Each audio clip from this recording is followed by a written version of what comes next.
Assalamualaikum warahmatullahi wabarakatuh. Kami dari kelompok 6 akan menjelaskan tentang anggaran pembangunan.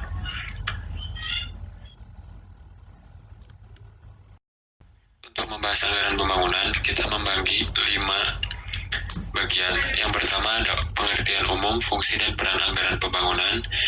2. Pentingnya kebijakan pembangunan terkait anggaran pembangunan. 3. Fungsi utama anggaran pemerintah.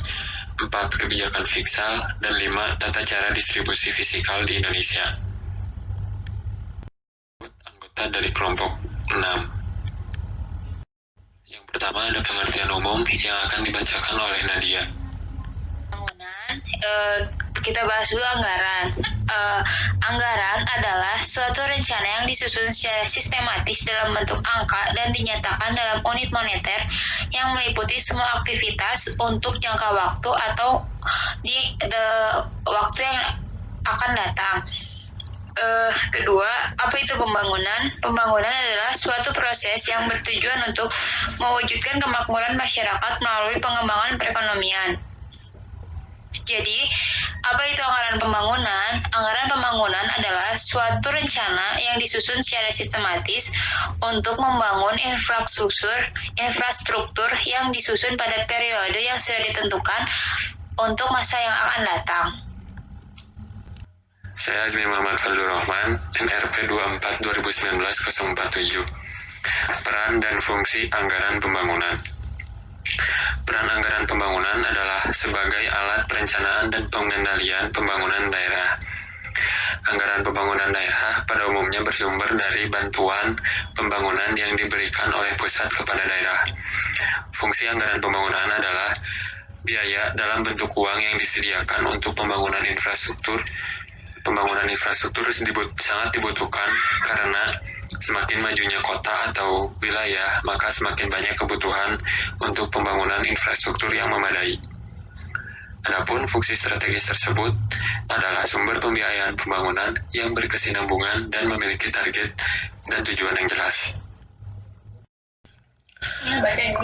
Pentingnya kebijakan pembangunan terkait anggaran pembangunan. Anggaran pembangunan daerah pada umumnya bersumber dari bantuan pembangunan yang diberikan oleh pemerintah pusat. Bantuan pembangunan yang diberikan oleh pusat kepada daerah terdiri atas bantuan umum dan bantuan khusus. Anggaran pembangunan yang disusun dengan memperhatikan keseimbangan antara kebutuhan dan kemampuan daerah tentu akan lebih efektif dibandingkan dengan anggaran pembangunan yang disusun dengan prinsip keseragaman antar daerah. Anggaran pembangunan tersebut diharapkan dapat mengatasi terjadinya pemborosan sebagai akibat program pembangunan yang tumpang tindih.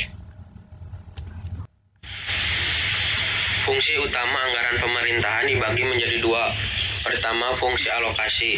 Fungsi alokasi berarti bahwa anggaran negara harus diarahkan untuk mengurangi pengangguran dan pemborosan sumber daya serta meningkatkan efisiensi dan efektivitas perekonomian.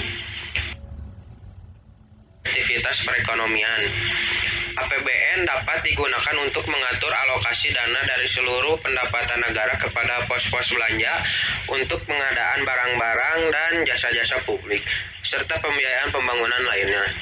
Kedua, fungsi distribusi. Fungsi distribusi berarti bahwa kebijakan anggaran negara harus memperhatikan rasa keadilan dan kepatuhan. Fungsi ini bertujuan untuk menciptakan pemerataan dan mengurangi kesenjangan antar wilayah, kelas sosial maupun sektorasi.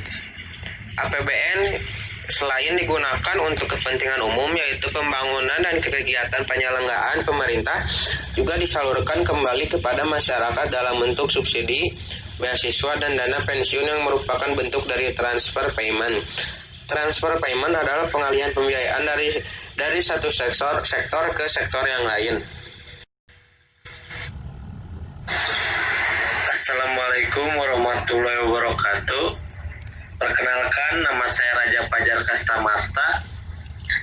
Saya akan menjelaskan tentang kebijakan fiskal. Kebijakan fiskal adalah kebijakan keuangan yang dikeluarkan negara untuk memengaruhi perekonomian menggunakan pengeluaran, pendapatan, dan perpajakan. Ini digunakan bersamaan dengan kebijakan moneter yang ditetapkan oleh Bank Sentral dan memengaruhi mempengaruhi perekonomian menggunakan jumlah uang beredar dan suku bunga. Perkenalkan, nama saya Ananda Dilan Tandiseru atau biasa dipanggil Dilan. NRP 24 2019 tahun 26. Di sini saya akan menjelaskan tentang tata cara distribusi kebijakan fiskal di Indonesia. Penyusutan fiskal adalah penyusutan berdasarkan ketentuan Undang-Undang PHH. Perusahaan bisa saja menghitung penyusutan berdasarkan standar akuntansi komersial. Tetapi saat akan lapor SPT tahunan, maka penyusutan fiskal wajib hukumnya dibuat. Dan jika ada selisih antara jumlah penyusutan fiskal dengan penyusutan komersial, maka dilakukan koreksi fiskal. Penyusutan adalah alokasi biaya perolehan suatu aktivitas tetap selama masa manfaat, kecuali tanah. Sedangkan amortisasi adalah alokasi perolehan harta tidak berwujud selama masa manfaat. Penyusutan fiskal diatur di pasal 11 Undang-Undang PHH, sedangkan amortisasi diatur di pasal 11A Undang-Undang PHH. Penting untuk kita ketahui bahwa kebijakan fiskal memiliki dua macam aspek di dalamnya, yaitu yang pertama aspek kualitatif dan yang kedua aspek kuantitatif. Untuk aspek kualitatif, hal-hal yang menjadi pembahasannya adalah jenis-jenis pajak, segala jenis pembayaran dan subsidi. Sedangkan untuk jenis aspek kuantitatif, hal-hal yang menjadi pembahasannya adalah segala sesuatu yang memiliki hubungan antara jumlah uang yang harus ditarik dan dibelanjakan. Sekian penjelasan anggaran pembangunan dari kelompok 6. Mohon maaf bila masih banyak kesalahan. Terima kasih sudah menonton sampai akhir. Mudah-mudahan bisa diterima dengan baik. Assalamualaikum warahmatullahi wabarakatuh.